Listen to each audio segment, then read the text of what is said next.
toutes et à tous, bienvenue dans cette vidéo qui est la première d'une série de quelques vidéos présentations que j'aurais envie de partager concernant l'instrumentarium en musicothérapie. Alors, on ne pourra pas être exhaustif évidemment puisque un instrumentarium ça se construit déjà au fur et à mesure de son expérience, mais également il y a différentes manières d'approcher la musicothérapie et en fonction des objectifs et en fonction du public avec qui on travaille évidemment, on n'a pas tous le même instrumentarium. Néanmoins, un certain nombre d'instruments de musique ont des intérêts particuliers et sont assez généraux, on va dire. On retrouve de manière assez générale et universelle dans les séances de musicothérapie. Pour cette première vidéo, j'ai choisi un instrument qui est de la famille des handpan ou des tong drum. C'est un Zion drum et je vais vous expliquer juste après ce que c'est. Mais avant de parler du Zion drum, un petit point d'abord sur ce que c'est qu'un instrumentarium. Lorsque l'on pratique de la musicothérapie, on a plusieurs possibilités, évidemment, plusieurs approches, et l'une d'entre elles est la musicothérapie dite active, c'est-à-dire qu'on va venir proposer un certain nombre d'instruments de musique aux patients qui vont pouvoir jouer avec les instruments. L'intérêt d'avoir un instrumentarium varié, c'est de pouvoir proposer un panel d'instruments aux patients qui va pouvoir utiliser de manière différente, avec des sonorités différentes, et pouvoir interagir avec les autres patients ou avec le ou la musicothérapeute directement. Alors dans d'autres vidéos, nous aurons peut-être l'occasion de parler de différents instruments, comme la senza par exemple, ou kalimba, qui est un instrument qu'on retrouve surtout en Afrique de l'Ouest, et qui aujourd'hui a sa place aussi dans les instrumentariums, mais également le tambour océan, qui imite, grâce à des petites billes à l'intérieur, le son du bruit des vagues, par exemple, mais également des instruments plus percussifs, comme des bongos, par exemple, qu'on peut utiliser, et également des maracas, the maracas, ici en l'occurrence, shaker eggs, qui permettent également d'avoir un effet beaucoup plus percussif, beaucoup plus dynamique, en fonction des objectifs que l'on se fixe et en fonction des envies et des besoins des patients. Mais revenons à l'instrument que nous voulions présenter aujourd'hui, c'est-à-dire le Zion drum. Alors pourquoi cet instrument en particulier ? Parce que je l'ai acquis il n'y a pas très longtemps déjà, et puis je pense qu'il mérite vraiment d'être connu. C'est une entreprise qui est à Bourges, qui les fabrique, donc c'est du Made in France. La personne qui le fabrique s'appelle Tony Bigood, vous pouvez le retrouver sur son site, je vous mets le lien en texte. Et donc cet instrument s'appelle un Zion drum. Le Zion drum, ça fait partie des handpan, on va dire, c'est tous ces instruments, vous savez, qui sont fabriqués en métal. Voilà, différents instruments qui peuvent exister, qu'on peut trouver un peu partout sur le marché maintenant. Mais celui-ci est vraiment particulier.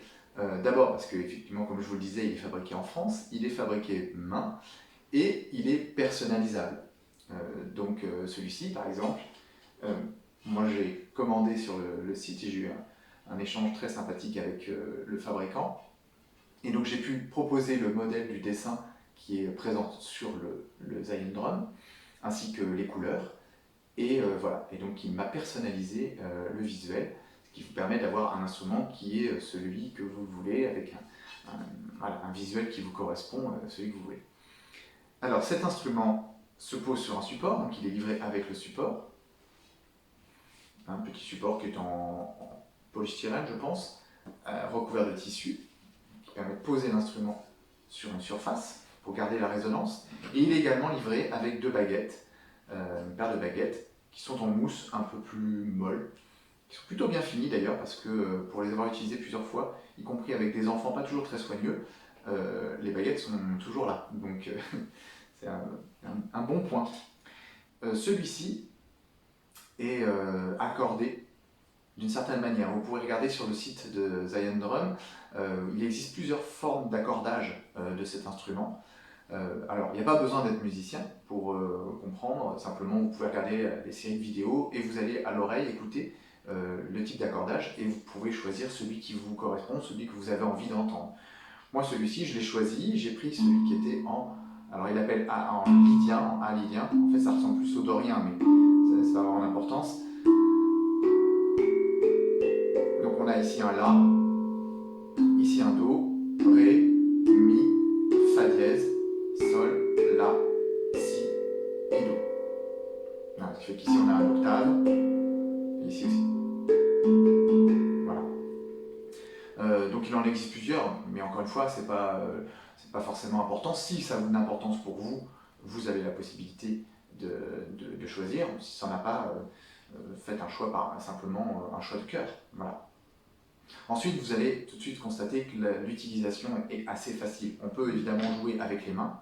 Alors là, ça demande une certaine technique. Moi, personnellement, je ne l'ai pas forcément. Je ne suis pas un spécialiste non plus du handpan et des instruments qui se jouent de cette manière.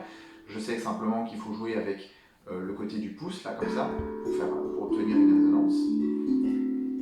Et donc, on peut jouer plus facilement avec les baguettes. Comme l'intérêt pour nous en musicothérapie, c'est que les instruments soient faciles d'accès, puisque s'il faut avoir un apprentissage des instruments, par exemple jouer du violon, ça demande des années d'expérience et de pratique pour arriver à trouver déjà un son qui nous plaise. Bon là, vous voyez que tout de suite...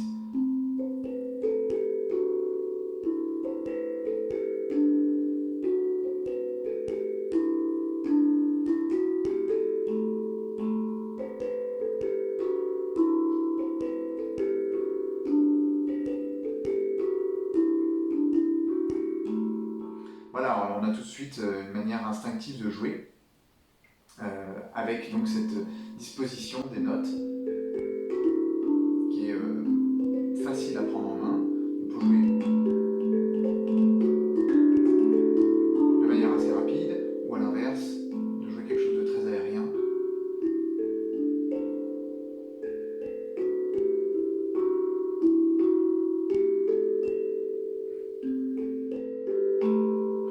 Ce qui est intéressant aussi, c'est qu'il y a une certaine vibration de l'instrument. Alors moi, je ne travaille pas avec ces propriétés-là particulièrement, même si je sais que ça a quand même un intérêt. Mais il y a quand même une vibration qui est assez chaleureuse, qui est apaisante. Et donc pour tous ceux qui pratiquent de la musicothérapie ou de la sonothérapie, puisque là on serait plus proche d'une pratique de sonothérapie, si on s'intéresse aux propriétés vibratoires de l'instrument, mais il est tout de suite intéressant à utiliser, et tous les gens qui l'utilisent en général trouvent qu'il a vraiment un effet un peu apaisant. Voilà, alors dans mon cas, en tant que musicothérapeute, qui suis plutôt dans une approche, disons, psychodynamique, le premier intérêt en musicothérapie active est évidemment donc le fait que le patient peut se saisir tout de suite de l'utilisation et de manière assez instinctive va pouvoir s'exprimer avec l'instrument et sans avoir à apprendre une quelconque technique. Ensuite, on peut jouer à plusieurs avec cet instrument. Il se marie avec d'autres instruments de manière assez naturelle, j'ai envie de dire, avec la senza dont je parlais tout à l'heure, avec des instruments de percussion, avec des instruments d'autres natures, de style instruments à percussion mélodique également, donc comme le xylophone, le carillon, etc. Donc il va vraiment prendre une place intéressante au sein de l'instrumentarium et proposer un autre mode de jeu et également des propriétés sonores qui sont douces, un peu suaves, un peu chaleureuses et qui va pouvoir venir contraster également avec d'autres instruments plus percussifs ou plus détonnants. Donc ça apporte un plus vraiment dans la participation des patients qui vont peut-être pour certains se retrouver plus dans l'utilisation de ce type d'instrument. Dans la pratique de musicothérapie réceptive, il peut également avoir un intérêt puisque ces propriétés un peu relaxantes, cette sonorité assez enveloppante également, a un intérêt pour pouvoir permettre aux patients d'atteindre un certain état de détente et de relaxation qui a un intérêt dans des pratiques de musicothérapie réceptive, comme par exemple auprès de patients qui ont besoin d'apaiser certaines douleurs, voilà, ou de passer des soins difficiles. Donc là, il a aussi sa place dans ce cadre-là. Voilà, donc j'ai fini cette présentation. Je voulais pouvoir partager ça avec vous. Cet instrument a vraiment un intérêt dans un instrumentarium en séance de musicothérapie, mais pas que, vous avez pu constater, il a également sa place en tant qu'instrument de musique à part entière. Si vous-même vous en utilisez, que vous avez une expérience avec des instruments du style handpan, Tongue Drum, etc., ou même le Zion Drum en lui-même, n'hésitez pas à commenter, à partager vos expériences, dans quel cadre vous en servez, comment il est reçu, etc. Et puis moi je vous donne rendez-vous dans une prochaine vidéo, je vous présenterai d'autres instruments et peut-être quelques aperçus d'autres techniques aussi utilisées en musicothérapie. Merci de m'avoir suivi et à très bientôt.